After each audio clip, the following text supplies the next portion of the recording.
Saturday presents, in the red corner, the undisputed, undefeated Weed Whacker Guy. Champion of hurling grass and pollen everywhere. And in the blue corner, the challenger, extra strength Saturday. Eye drops that work all day to prevent the release of histamines that cause itchy allergy eyes. And the winner by knockout is Saturday. Saturday, bring it on. Membership means more with American Express Business Gold. Earn 4 times membership rewards points in your top 2 eligible spending categories every month, including eligible U.S. advertising purchases and select media, and U.S. purchases at restaurants, including takeout and delivery. What are you waiting for? Get the card that flexes with your spending every month. Terms and points cap apply. Learn more at americanexpress.com/business-gold. Amex Business Gold Card. Built for business by American Express.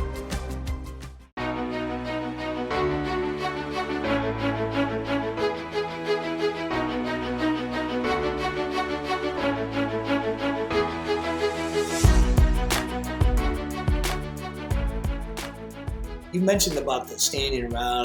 The word lethargy. It sounds like a disease, right? Because it is a disease. Like, you can catch lethargy. It's contagious.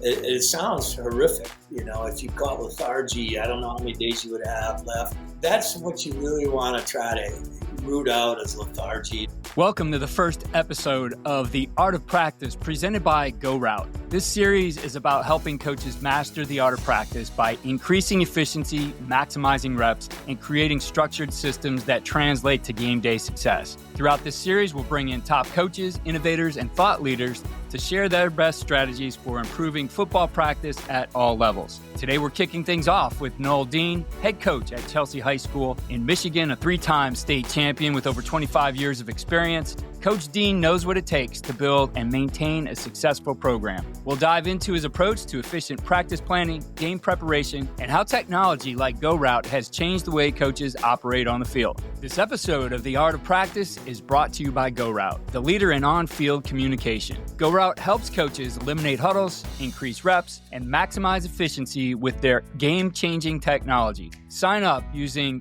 the code COORDINATOR for up to 50% off setup fees at GoRout.com/podcast. That's GOROUT.com/podcast using the promo code COORDINATOR for up to 50% off setup fees.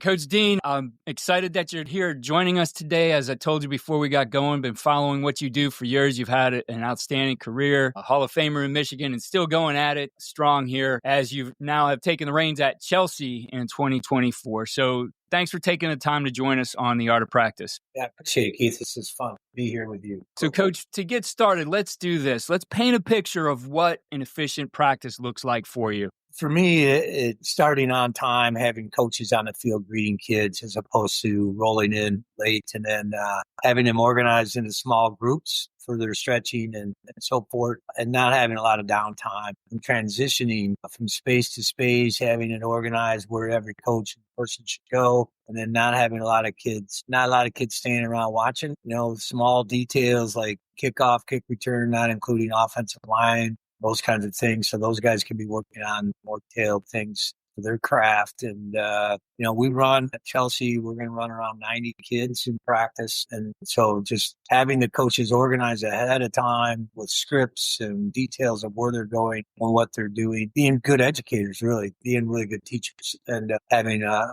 game plan heading into each practice each day, crescendoing on a Friday night at 7 o'clock. You brought up something important there, and really it relates to teaching a lot too, and thinking back to my classroom days. And what you said there is, the coach is there greeting them on the field, right? When you're a teacher, you're always at the door greeting your students, coming and setting that positive atmosphere right away. And I think that's such an important part of it. I know, at the college level, we had a lot of hats to wear when I was there, but I always wanted to make sure I was out there, ahead of the practice time when it was going to start. So I could greet the players, so I could, build those relationships as well. I think it's such an important part of practice. I think it's way undervalued. I think like when I was younger, we used to do like the 10-minute stretch, and all that really was code to all the assistants. They had 8 more minutes to to sit around in the locker room and talk while the head coach is out there dealing with that. And so one of the ways I've changed that is I individually stretch for the first 10 minutes by position group, and then having them out there doing that. Then we'll come together for a segment for a team stretch, and then we break out into, special team drills or whatever that is. So I always thought, like, when I sat through staff meetings, you said, Keith, when I was early teaching, the tardy policies seemed to always be one of the teaching staff issues. And I was always like, if you did something of value at the beginning of the class, as opposed to standing in the hallway talking to other teachers, the kids would be on time. And then if you had the relationships with the kids, they would be. Now, certainly some kids are never going to make a cut. But I always just felt like that's one of the first steps of having a great classroom is greeting the kids. Yeah, definitely. I think, I always look at it, and believe me, when we're younger, we make all the mistakes. But as I got into it and thought about what does good practice look like, what does a good pregame routine look like, the last thing you want to see is your coaches out there throwing the ball around, BSing with each other. I mean, the kids are working. They should value that time as much as the kids do to get ready to practice. Yes, I know it's not as involved necessarily as getting into teaching technique, and there's the routine you go through, but I always like to make sure that the coaches are engaged at the time. And when I go to a game and I see the difference between the two, I could kind of tell like what team is going to have a little bit of an upper hand in that, and just their approach to pregame. And I think that carries over from practice. It certainly does. There's no doubt about it. The idea of relationship building in the first 10 minutes of practice, asking them how their day, there's a lot going on with high school kids. Having that relationship, it's kind of the weight room relationship carrying over to the pre-practice. And there's a lot of power there, relationship. So I said over time, I learned those things. Would love to hear, I guess, how you've evolved over time. I know if you're a coach, you're always looking to get better. For me, I knew right away when I became a head coach, one of the things I needed to study more was practice. And I know I evolved over time too, and not actively coaching now, but look back at some of the things I've done. And I know I would continue to evolve if I went back out on the field. Would love to hear how that has evolved for you over time to the point where you are now. Well, certainly technology is a big part of that. I mean, differentiated learning styles each kid has. Some learn by watching, some learn by doing, some learn, all of those. So we have to make sure that we're presenting it in ways that kids can learn based upon their style of learning. And I think some of the things that we did early on was we videotaped almost all of our. I had the old box recorders, and I had 9 of those things. And we would send coaches out. And now with the advent of Huddle and all of that, and that's changed the game a little bit. It's made it a little easier for everybody to have the same access. But a couple of the big things that we have is, the one thing, we bought a segment timer back like 25 years ago. I mean, we did it. I was at a college practice probably, I can't even remember, but back 25 years ago, we had a segment timer. We used to have the old coach would have the wristwatch, and from 3 o'clock to 3:10, we'd do this, that. And then when we put it on a segment timer, it was amazing. If you didn't get it done, you figured out how to get it done the next day, and segments that you were allotted. And it made everybody coach faster, everybody listen faster, everybody move faster with a sense of urgency that was more applicable to the game, because you couldn't just stop the game the way that you would want it. So the segment timer was big. And then my great teams, they knew that we were doing 24 segments, 28 segments, whatever. They would literally set the clock up and start it, because so towards the end of a season, when you're making a long playoff run into the state finals, it was really kind of a neat thing to know that they wanted to get to work. And it didn't matter if we started at 2:45 or 4:15, we were going to do 24 segments. They knew the practice was organized. They knew we valued their time. They weren't wasting their time. So that was the big one.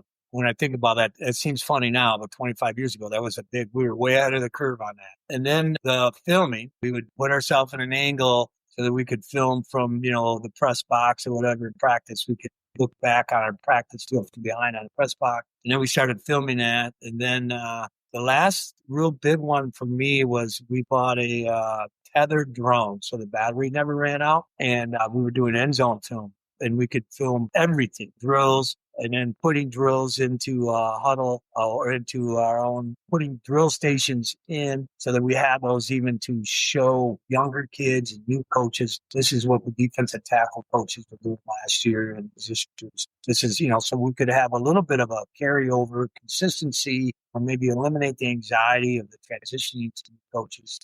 But then also following the film, with the next day pre-practice, or I would carve out time before school, it doesn't take long, 15, 20 minutes before school to watch the previous practice. So the kids would come in and we'd grab coffee and a donut and watch it, in the lobby there or the commons of the school, and then come back. And then depending on what day it was, how much film we're watching our opponent pre-practice and so forth.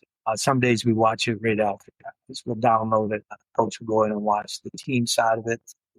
So the film has been the amazing piece. And then the last piece for me was I went to a 7-on-7 tournament. I was down in Georgia, and there's this GoRout company there that was running. If you had GoRout, the 7-on-7 allowed you to wear them in the competition. And I was just watching how efficient that was and how easy it was to implement and put in and practice. And don't get me wrong, I don't like competitive 7-on-7s all the time, but I do think that they're fun for the kids. And I think that they also teach, a little bit of, competition. And then to me, who gets the most out of competitive 7-on-7s is a quarterback, because every throw he makes has an implication on the success of the team, which you're just out there throwing, bad throw, bad pass, bad route, whatever. So I saw that. So when I came to Chelsea, it was the first thing I did is I bought 2 sets of them. I was stuck in Georgia, and we bought them and we put in all of the pass play concepts for the springs. Our kids went on their own to a 7-on-7 competition. There's an indoor facility nearby. They went competed against other high schools, and our kids wore the set GoRoutes. And then I had a college kid who was just there calling plays for them. And the kids loved them, and they understood the routes, and they would talk to me about them, and they were like, okay, this is that, and that is this. And then you just were transferring the word association to the play calling without even really coaching, because I hadn't had any chance to deal with them. And then there was like 3 other schools that saw that. And it's like, where did you do this? How did you get the? And then, meeting Jeff Thorne. I've known Jeff Thorne for a long time. He coached my nephew in summer camps at North Central. One of my nephews was a fantastic quarterback for us. Took us 3 state titles. We won the first one and runner up the next 2. He's a heck of a player. And so there's a lot of trust there, because someone like Jeff Thorne has a lot of integrity. I know him before GoRout. So that was a big piece for me. And then we carried that into the season, and all my coaches. I inherited a very veteran staff here. That a lot of these guys have been here for Brad Bush, and then Josh, and now myself. And they were just so elated by it. It was just so awesome. So I know we can dive into more detail on that. But those are the 3 things. You asked a question, I gave you the answer. No, those are some big ones too. I mean, I can remember the days pre-segment clocks. For me, it was emphasizing to my coaches over and over, like when you come out to the practice field, there's some things you need to make sure you have the schedule and the script, a watch and a whistle, and something to write with. And, pre-segment timer, everybody on their watches and looking at the script, trying to stay on board. But when you could just look at it down at the, on the side or at the end of the field, it was huge. And I remember those days when I got to BW, we'd have one run, a big, huge one that actually the Cleveland Browns gave us an 0-1. But this thing was like small scoreboard size. You could see it everywhere. There'd be days where, something might happen. It was down and I'd be lost. I'd be like, where are we at? What's going on? What period are we? I mean, you take it for granted once you have it, but it is huge to keeping your practices on time. And then you mentioned some of this modern technology that's coming out. I think drones, a huge one. I know for me, when I got my first head coaching job, it was really about, I wanted that end zone camera. I wanted that view from there. But I'll tell you, the best view you can get today is from the drones. And we'd go over, when I was at Baldwin Wallace, we do all of our spring ball, and anytime it rained, we go into the Browns facility, and we got to go up on the catwalk in the indoor, right, and film directly down, which is what you get from the drones. And you did not need multiple views because you could see footwork, you could see fits, like better than you can from any of those other views. So I think that's a huge one. And now you mentioned like having the tether for it as well. And the last thing you want to do is have to lose a part of practice, or if you're using it in game, a part of a game, because you're down changing batteries. And now they have these tether systems that are going to keep that drone up in the sky regardless of the battery. Those things are all pretty good. They all work. Let's take a quick break to hear about our presenting sponsor, GoRout. If you're looking to maximize reps and create a game-like tempo in practice, look no further than GoRout. With instant play call delivery, real-time adjustments, and seamless integration with your existing playbooks, GoRout allows your team to get the most out of every rep. Visit GoRout.com/podcast today to see how top programs across the country are using it to level up their practices. Let's get back to the art of practice. I want to dig into the go route a little bit more because I see a lot of advantages of using that in your development of players. But thinking of the structure of practice, the efficiency of practice, what are some of the big mistakes that you see coaches making when they're putting together their practice structure and practice plans? Well, not having an organization there's no flow to build to the final left. And I think too much team, too many kids standing around, that kind of thing. I think that's the biggest, it's just the flow or details of how to use kids in certain, it's like our punt team will be mostly defensive players. So during that time, offensive stuff on the side, or our kick and kick return will be, we eliminate all offensive linemen. We just do so that they can be one unit working together. When you do that, and then all the kids that aren't on kick return can run scout looks and fronts and stunts against the offensive line. I mean, now you're engaging 50, 60 kids with all your coaches aren't standing around. So those are probably the biggest mistakes. It's not like building out specific, like the funnel all the way to the end of what you're trying to do. One of the things that we've done too is the live out practices. We go live till the first segment after we have individual stretch periods for the first 10 to 15 minutes, which I've just kind of invented that so that people are on the field. And then we do a flex and stretch thing with our team. And then we've done one segment where we go live every day, ones on ones. We run our best defense against our best offense. And every day we just have a competition. First and goal from the 10, first on the 20. If we get a first down, the game's over. So if not, we have to punt. You get the ball back, chance to win. But get the competitiveness going. Then we break it down to our individual segments and then head to group and then head to team.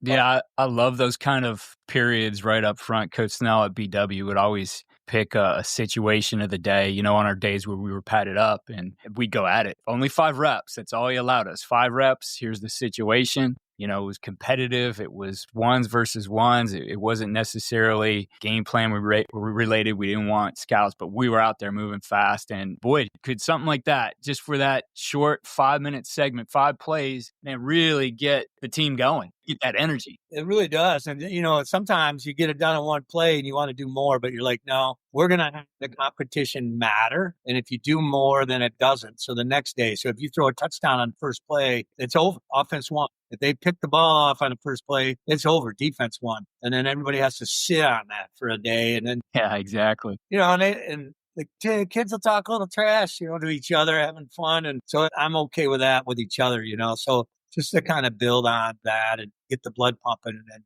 break off. Yeah, definitely. You mentioned the technology in practice and so many things you can use it for. You were talking about special teams periods. It kind of started to become a pet peeve of mine. Like I would see, sometimes you need it. And so I would gauge on what my players needed, during special teams. But you have some guys not involved, right? And coaching offense, that was going to be our offensive line. It was going to be our quarterbacks, maybe some receivers, depending on what team was being run. But I really disliked guys just sitting around doing nothing because it would turn into a BS session for them. As hard as you're trying to get them to pay attention to something, like you can maximize that time. And it always, for us, didn't have to be a physical period. And, our coaches did a good job. For example, receivers might just be working a simple toe drag drill on the sideline. No running, right? Just catching that ball, extending, getting the toe down, have the quarterbacks go through and just do it was a drill I got from Dub Maddox, but a concept call. So they'd take their drop and go through their progression, verbally calling out what they were looking at. Offensive line can go do blitz pickup. The one thing we got to is we started to weave technology into practice, and we didn't have instant replay. We had an iPad I'd take out there, but we take that iPad and during special teams, which was right after our inside run period, we'd take the offensive line and any tight ends, running backs not involved, and they would go in on the field. We'd hook it up to I don't know what we had, not too big of a TV, probably like a 40-something, and they'd watch inside run right there, in that 10 minutes, see everything they just did, go out and make those corrections for when we go back to a team period again. And, it's yeah, it's huge. I always tell coaches, use some of this technology you only break out on game day. Think about using it in practice, with your instant replay, with iPads, whatever you might be using. There's ways that you can think about am I putting in a period just for activity, or can I use this and actually teach out on a field? And so there's those opportunities. I think if you look at it with an eye for how we really develop these guys, then that technology can really come into play in practice as well. One of the things we're really going to this year, just because we have a bunch of good, we're going to create the flow of our team practices using headsets. So during team time, I've never really done that. We did a little bit of it last year. And this year, we're going to do that more. Diagnosing what we need to do next, who's looking it up on a script, getting that mentioned to the coaches who are putting it into the game. That process we want to expedite a little bit. And so the way we're calling plays, but using headsets, and you mentioned about the standing around. The word lethargy. Yeah. It sounds like a disease, right? Because it is a disease. Like you can catch lethargy. It's contagious. It sounds horrific. If you caught lethargy, I don't know how many days you would have left. That's what you really want to try to root out as lethargy. And when you have a bunch of kids standing, it's like, and to be honest, it's like coaches standing around too, right? Because then they have a lot more opinions and they have a lot more, they're not part of the solution. They're part of the evaluation team that you don't really need. And so having people be busy, bringing value and getting better. Those are the things.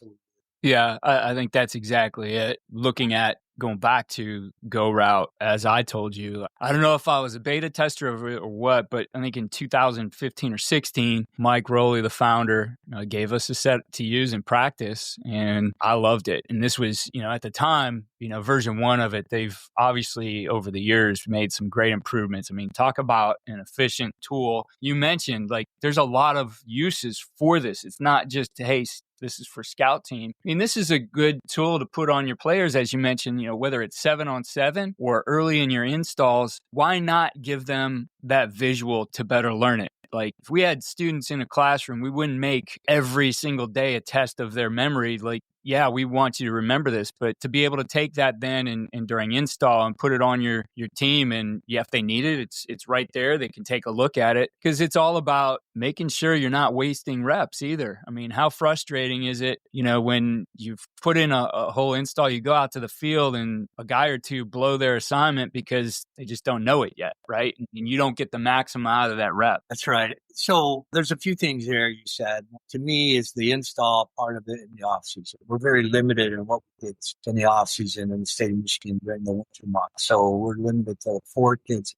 So it's not ideal for us, but if they have the go routes, they can, and they're on their own, they can do whatever they want. So the install is big. And where I really see the benefit for us is going to be with our young, when they're kind of self-guided, or we're hosting a middle school 7-on-7 and a 9th grade JV. We're hosting a tournament. GoRout was at last year. Jeff Horn was here last year in July, the Goose Poop tournament. We have over 80 teams coming. And to me, the younger kids, it really benefits to that, the install side, without question. And then moving into the practice side of things, same deal, like just what is coach saying, being able to see it, then doing it. And then eventually you pull that away. The install, the teaching side of it all is fantastic. Right. Where I really think the benefit in the season is more of the other side. So don't get me wrong. The install side of it is fantastic. 7th, 8th grade coaches are excited that we're going to get sets for them, so that'll help them in their early season. We don't play tackle football here in Chelsea until 7th.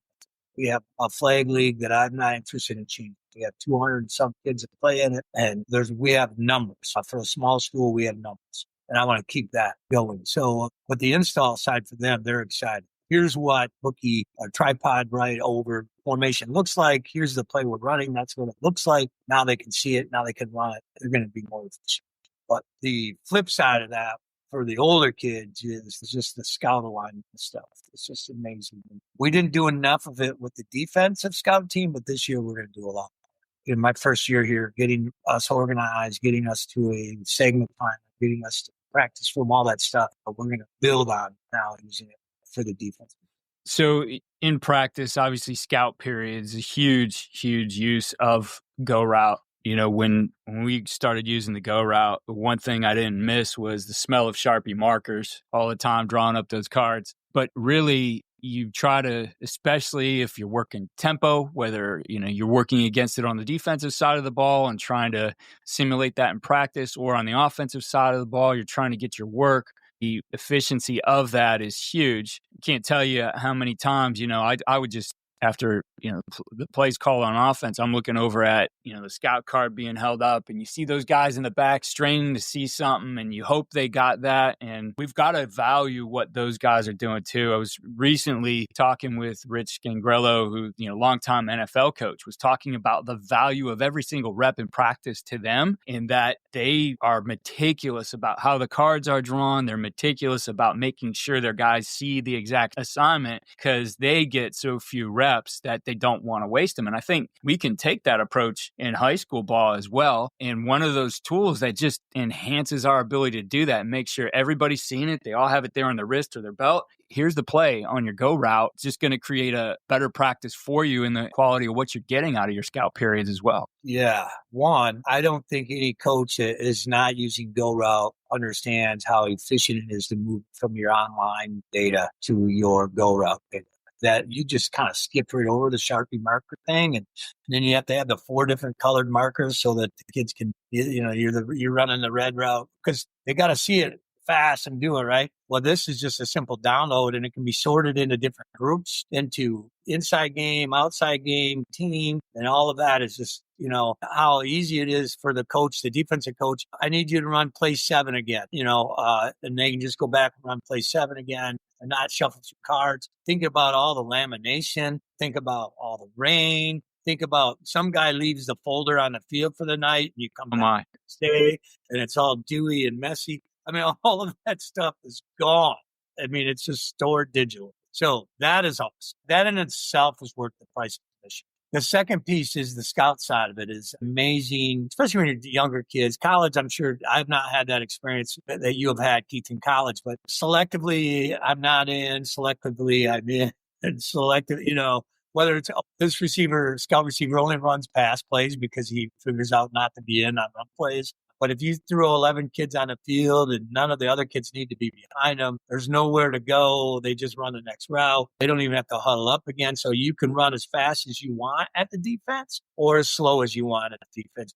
When you're practicing a very high tempo team, you can emulate that better now than you ever could before. We used to run scripted 4 plays and go fast as we could, but now we can just run 20 plays in a matter of 7 minutes if we wanted to. And that's a lot of plays, but to get the defense to understand how it's going to look coming at them. So fantastic stuff. Defensively, we're going to be really subtle with what we do this year. We're going to have 4 or 5 predictable defenses that we'll see against each set. And then we're just going to run it against A, B, C, or D. And then the kids will know how to line up, 1s, 3s, or odd fronts, or blitzing off the edge, whatever. So we can run 10 plays and go through 3 different defenses against each of those 10 plays if we go through the script 3 times. Because we do a lot of if, ors, this and that's, and we want to be able to see the this and that's. And we need the defense to provide us with a look. So we're making the decision on if it's this or that. So, and that's hard to describe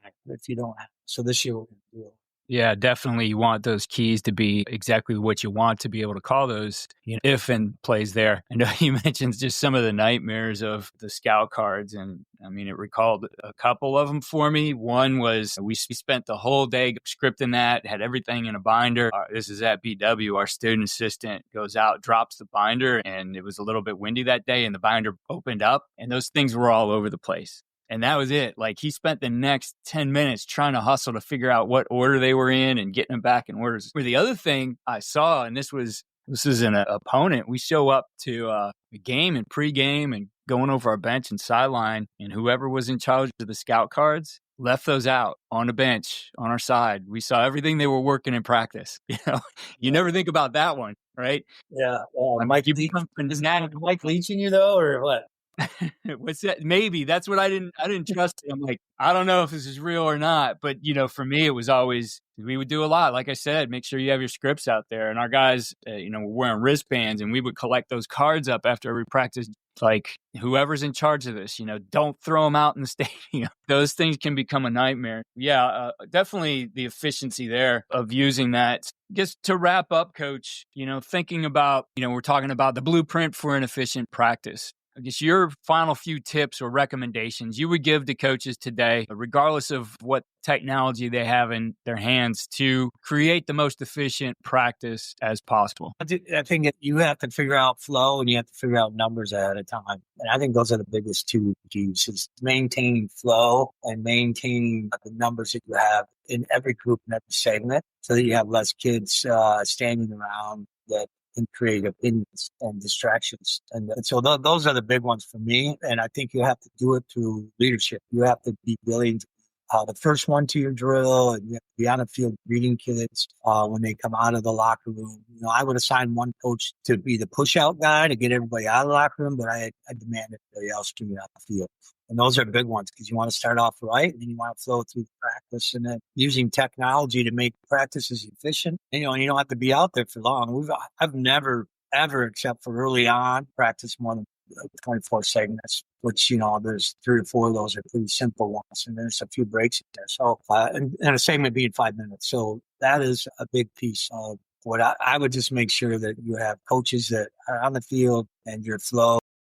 Coach, a lot of great insight into creating an efficient practice and the things that coaches should look to do. I really appreciate you taking the time and sharing those with us, and certainly best of luck to you and Chelsea here in 2025. Thank you. Yeah, Keith. I mentioned too, is April 30th and May 1st, we have a 24-hour period. We have like 17 college coaches coming to speak at it, about 15 different high school coaches. But one of the segments that we're doing is we are going to do a GoRout presentation with kids and coaches in our gymnasium. So anybody that's interested in seeing that, hasn't seen it or haven't been a part of it, we're going to take them right through the process of how to implement it and how to do it. And they follow me on Twitter. Coach, I'll be sure to get the information from you. We'll put that in our show notes so coaches can be sure to attend that and see everything that you guys are doing. And again, thanks again for your time, Coach. Thanks for tuning in to today's episode of The Art of Practice presented by GoRout. If you found value in this conversation, be sure to subscribe, leave a review, and share this episode. Visit GoRout.com/podcast to learn more and take your program to the next level. Be sure to check out coachandcoordinator.com for additional content and information from our episodes, and follow us and interact on X @Coach K. Grabowski.